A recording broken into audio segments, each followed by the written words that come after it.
Nitasoma katika kitabu cha Yuda sura ile ya kwanza mstari ule wa 14. Na Enoko mtu wa saba baada ya Adamu alitoa maneno ya unabii juu yao akisema, angalieni Bwana alikuja na watakatifu wake maelfu elfu ili afanye hukumu juu ya watu wote na kuadhibisha wote wasiomcha Mungu kwa ajili ya kazi zao zote na za upotevu walizozitenda bila kumcha Mungu, na kwa ajili ya maneno magumu yote ambayo hao wenye dhambi wasiomcha Mungu wameyanena juu yake.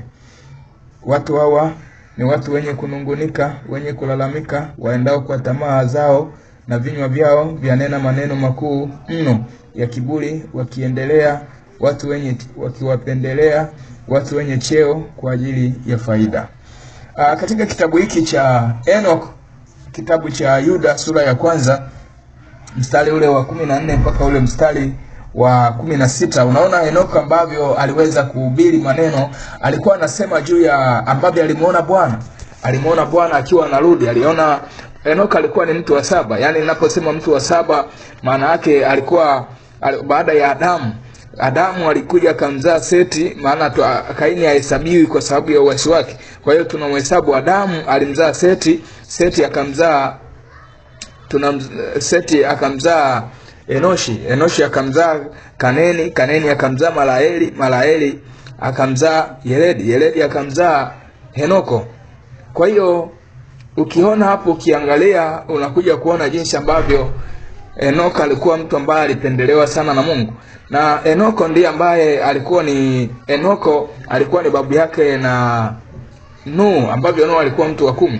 Maana Enoka alikuja akamzaa Mezuzela, na Mezuzela alikuja akamzaa Lameki, na Lameki alikuja akamzaa Nuhu. Kwa hiyo Enoka alikuja akaona vile ambavyo Bwana atakuwa anakuja katika siku hizi za hivi karibuni. Kwa hiyo aliona katika ulimwengu wa roho, na akawa anasema, niliona hukumu ya Mungu ambayo ilikuwa inakuja kufanyika juu ya uso wa nchi.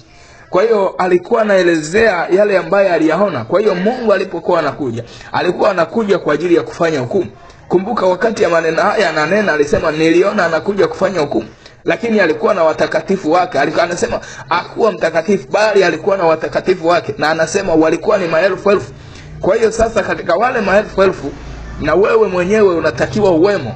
Lakini ukiendelea kufanya mchezo, ukaendelea kukaa mbali na neema, ukaendelea kukaa mbali na Kristo, na kuambia utakosa mbingu kabisa, utaiona.